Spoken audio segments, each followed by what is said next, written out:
নিতাই গৌর সীতানাথ প্রেমানন্দে।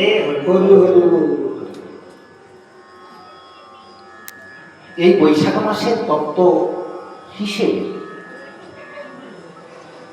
দেবর্ষি নারদ একদিন, এগুলো স্কন্দ পুরাণের কথা,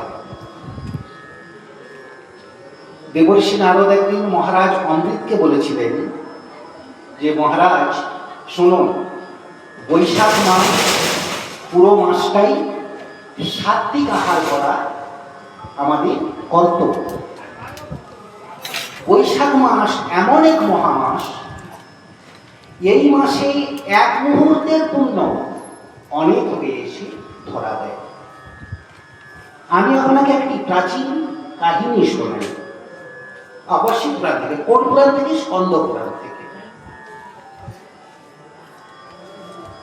পম্পা নদীর তীরে শুদ্ধ ব্রাহ্মণ বৃহস্পতি যখন সিংহ রাশিতে অবস্থান করেন, তখন গোদাবরী নদীতে স্নান করা উচিত। তা একজন শুদ্ধ ব্রাহ্মণ, তিনি ওই বৃহস্পতি শুদ্ধ সিংহ রাশিতে অবস্থান করেছে দেখে তিনি গোদাবরী নদীতে স্নান করতে যাওয়ার জন্য উদ্যত হলেন। মণিবর শঙ্খ, মণিবরের নাম হচ্ছে শঙ্খ, শঙ্খ নামক ওই মুনি যখন স্নান করতে চলেছেন, পথে যেতে যেতে গভীর অরণ্যের মধ্যে তিনি পথভ্রষ্ট হয়ে পড়লেন, পথটা হারিয়ে ফেললেন। তিনি খানিকক্ষণ একটি গাছের তলায় বিশ্রাম করলেন। বিশ্রাম করবার পর দেখতে পেলেন একজন বেদ তার পাশে এসে উপনীত হল, ওই শঙ্খ মুনির কাছে এসে উপনীত হল। শঙ্খমুনি ওই বেদের চোখের দিকে তাকিয়ে বললেন, বাবা, আমার জন্য কোনো ফল জলের ব্যবস্থা করে দিতে পারো? বলে, হ্যাঁ, আমি বেদ মানুষ, আমি গাছে চড়তে পারি, আমি ফলের ব্যবস্থা করতে পারবো না, আমি ফল এনে দিতে পারি আমি তোমার। ঠিক আছে, আমি যাচ্ছি ফল অন্বেষণ করবার জন্যে, আপনি ওই যে সরোবর দেখছেন, সরোবরে স্নান করে এই গাছের তলায় এসে বসুন, আমি আপনার জন্য ফল নিয়ে আসছি। বেদ চলে গেলেন ফল অন্বেষণ করবার জন্যে। আবারও বলে যে এই কথাগুলো কোন পুরাণ থেকে বলছি? স্কন্দ পুরাণ থেকে বলছি। কেন বলছি? বৈশাখ মাসে আমি ব্যাসপীঠে এসেছি, তাই এই বৈশাখ মাসেই কথা বলতে এসেছি তো, তাই। আরে বাবা, আগেও তো বলেছি ভাগবতের শ্লোক আমি যদি একটিও আস্বাদন করি, সে একটিকেই ব্যাখ্যা করবো, তারপর বিশ্রাম নেব। এই বৈশাখ মাসের মাহাত্ম্যটা যে কত বড় সেটাকে আগে জেনে নিই, কারণ এটি অনেক গ্রন্থের পৃষ্ঠা উল্টে তবে বের করতে হবে। শঙ্খমুনি ওই সরোবরে স্নান করে এসে গাছের তলায় বসলেন, আর ওই যে বেদ অনেক ফল এনে শঙ্খমুনিকে দিলেন। শঙ্খমুনি মনের আনন্দে ভোজন করলেন। ভোজন করবার পর বেদের চোখের দিকে এইভাবে তাকিয়ে আছেন, একভাবে তাকিয়ে আছেন। বেদ তখন বলছে, মণিবর, আমি তো একজন বেদ, বেদ নিজে বলছে, আমি তো একজন বেদ, কিন্তু যেই মাত্র আমি আপনাকে দেখলাম, আপনাকে দেখার সঙ্গে সঙ্গে আমার মন থেকে হিংসাটা যেন চলে গেল। আমার মনের মধ্যে পশু শিকার করবার যে ইচ্ছা, যে প্রবণতা, সেটা যেন আর নেই। বলুন, এটা কেন হলো? তখন এই শঙ্খমুনি বেদের দিকে তাকিয়ে বললেন, শোনো বেদ, তুমি এই জন্মে বেদ হয়েছ তোমার কর্মফলে। বিগত জন্মে তুমি কিন্তু বেদ ছিলে না, বিগত জন্মে তুমি বেদ ছিলে না, তুমি ছিলে একজন ব্রাহ্মণ সন্তান, একজন পণ্ডিত ব্রাহ্মণ। আমি যদি পণ্ডিত ব্রাহ্মণ ছিলাম, তাহলে আমি বেদ হলাম কেন? কথা শুনে ওই শঙ্খমুনি বলছেন, শুনুন, শোনো বেদ, তুমি পণ্ডিত ছিলে বটে, তোমার মধ্যে পাণ্ডিত্যের এত বড় অহংকার ছিল, তোমার মুখে কখনো মধুর কথা ছিল না।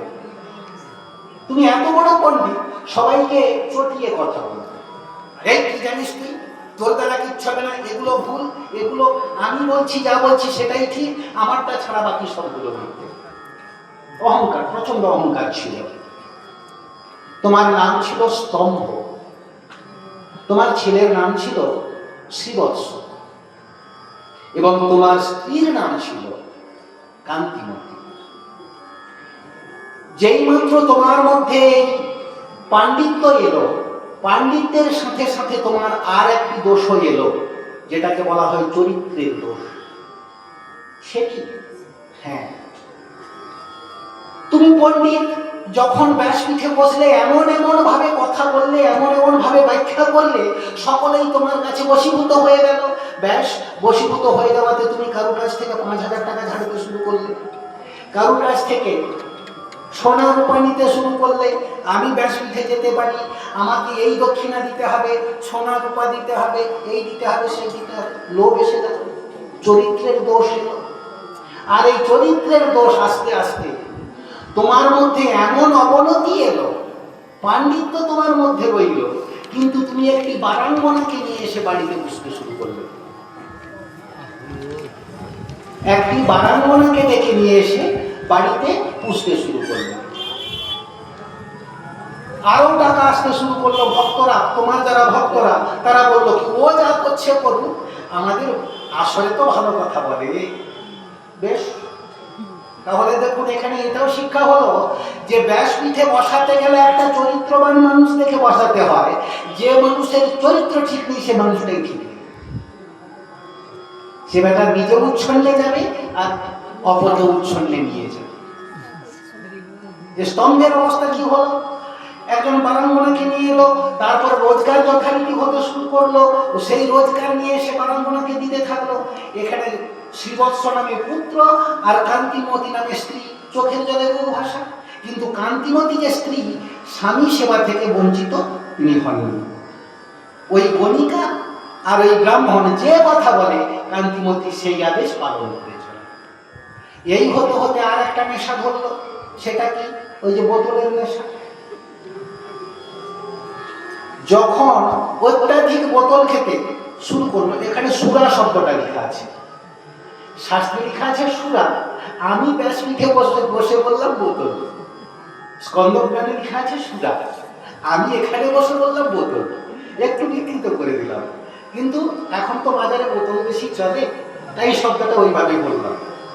তো বেশি টাকা রোজগার হতে বোতলের নেশা এলো। বোতল খেতে খেতে একদিন অসুস্থ হয়ে পড়লো। অসুস্থ যখন হয়ে পড়লো, ওই যে বারাঙ্গনা গণিকা, সে ছেড়ে চলে গেল। ছেড়ে চলে যাওয়ার পর কান্তিমতী যে স্ত্রী, ওই অসুস্থ স্বামীর দীর্ঘদিন ব্যাপী সেবা করল।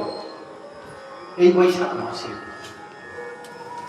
একদিন ওই বাড়িতে, ওই স্তম্ভ ব্রাহ্মণের বাড়িতে দেবল, আপনারা সকলে জানেন, দেবল নামটা শুনেছেন, দেবল মুনি বাড়িতে এসে উপনীত হল। মা, আজ আমি আপনার বাড়িতে ভিক্ষা গ্রহণ করব, যদি আপনার অনুমতি পাই। কান্তিমতী তো স্বামী পড়ায় না, তাই স্বামীর কাছে, অর্থাৎ ওই স্তম্ভমুনির কাছে অনুমতি চাইল। স্বামী, দেবল মুনি আমাদের বাড়িতে আজ মধ্যাহ্নে সেবা করতে চাইছেন, যদি আপনি বলেন তো অনুমতি দিই। ওই বৈশাখ মাসে একেবারে শেষ দিনটাতে, সারা বৈশাখ মাস ব্রত পালন করেনি, একেবারে শেষ দিনটাতে অনুমতি দিল, হ্যাঁ তুমি দেবল মুনির সেবা পরিচর্যা করো। তাই কান্তিমতী শুদ্ধ সাত্ত্বিকভাবে বৈশাখ সংক্রান্তি তিথিতে দেবল মুনির সেবা দিয়েছিলেন।